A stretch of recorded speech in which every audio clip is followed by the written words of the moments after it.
صحیح ډاکټر صاحب دا راته وایي چې مونږ خو خبره کوو لګیا یو دا مونږ هغه فیکټس ښایو لګیا یو چې چېرته زمونږ خامي ده دا مایوسي چې کومه خوره ده او ټیک ټاک خوره ده په ذهنونو باندې هم حاوي ده او ښکاره هم خلکو ته د هر څه نه پته ده دا مایوسي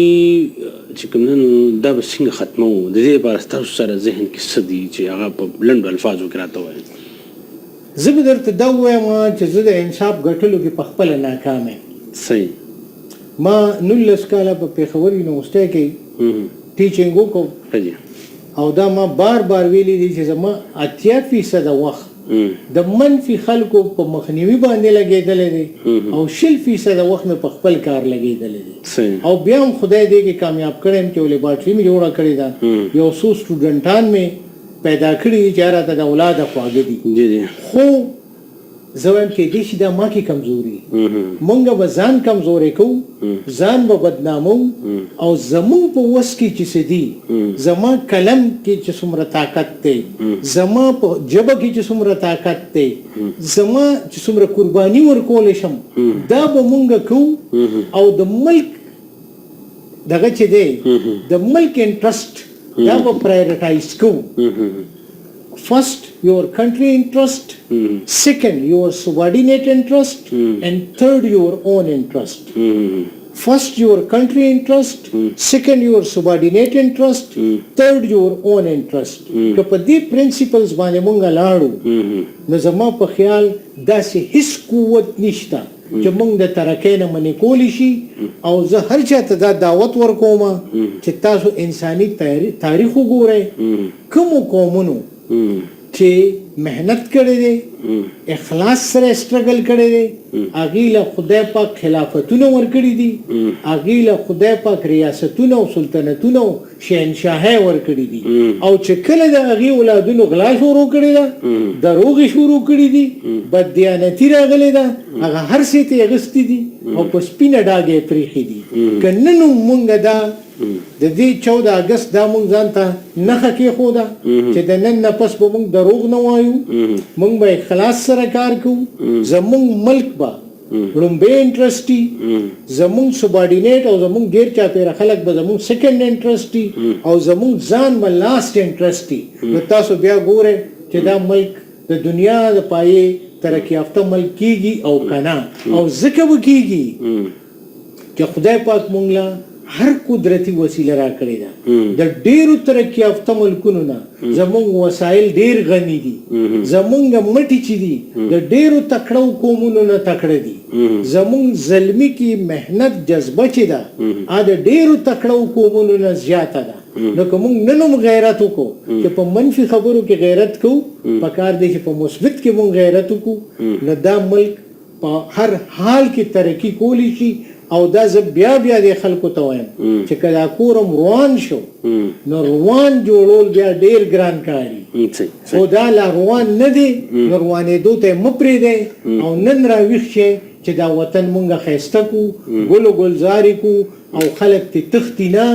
او خلک ورته راځي د پردو وطنونو مرغۍ شپونه دلته راځي نو دا به ترقي یافته ملک وي. صحیح دی جی.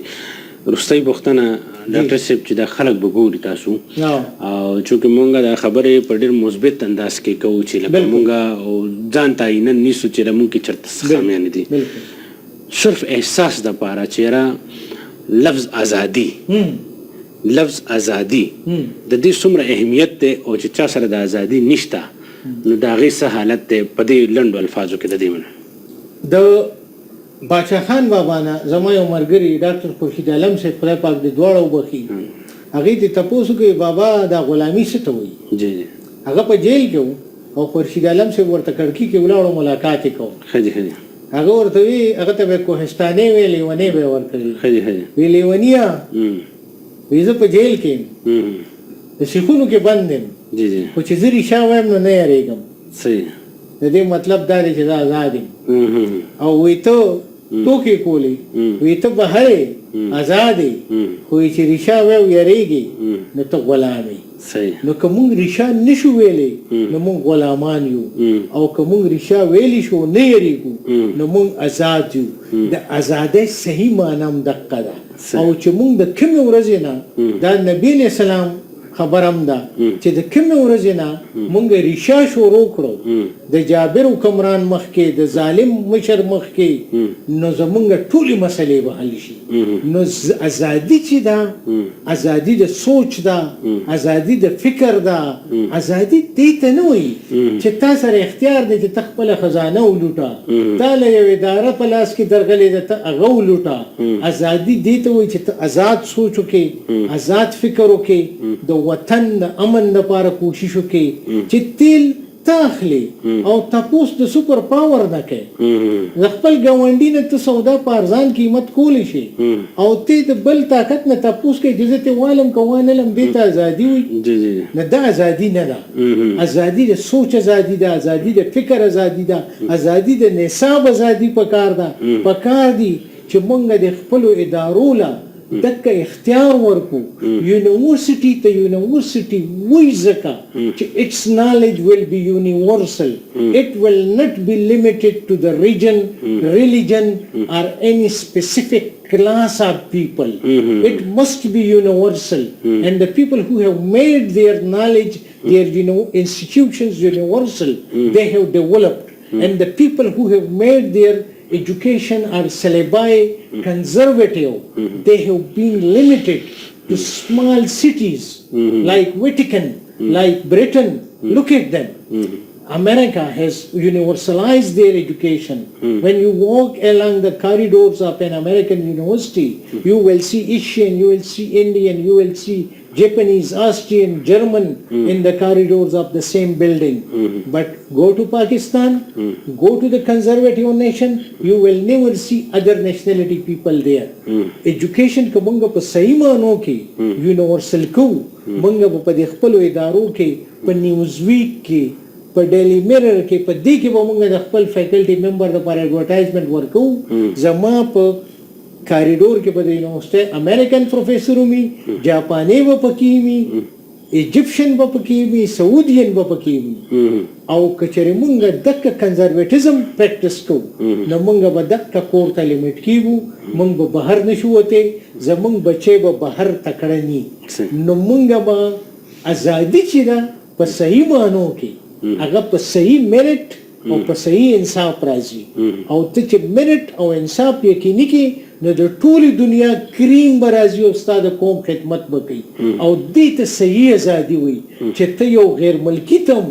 د ازادۍ احساس په خپل وطن کې ورکول شي کستا خپل بچي دلته غلامي فیل کوي نو پردی وستا وطن ته څنګه راځي او د وطن خوشحالي او خادم پدې کې دا چې ته صحیح ازادي صحیح فریډم او ابوالکلام آزاد چې کوم په 1945 او په زمانه کې سلیکل کړی دي او نن خلک بیا یو بل تلیږي هغه وګورئ چې داغه خبرې ولې ریشا کیږي پکار دا چې مونږ داغه خبرو نه زده کړه کړې وي او چې مونږ داغه خول چې دغه کنده دا پریوزه ورته نو پکارو چې مونږ ځان سره ټار چوم نیولې وي او خپل سترګې مونږ غاړولې وي او د هغه هډل ځان بچ کړې وي او د ترکه په لار تلې وي ډېر زیاته مننه کو ډاکټر صاحب سسکور ودان چې دومره قیمتي ګټورې او معلوماتي خبرې تاسو ډېر مننه خدایم خوشاله لرم او خدای دې کی چې زمون قوم کې په دیش وار لسم اگست باندې دغه بیداری پیدا شي چې مونږ یو بل انصاف ورکړی شو یو بل امن ورکړی شو او ټول انسانیت لا د ازادۍ او داسې پیغام ورکړی شو چې زمونږ د وطن په صحیح معنو کې د خوشاله یو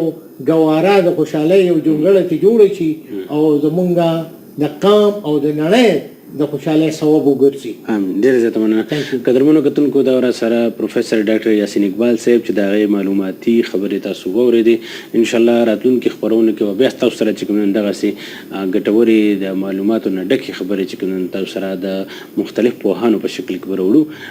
اجازه غواړم د الله پامان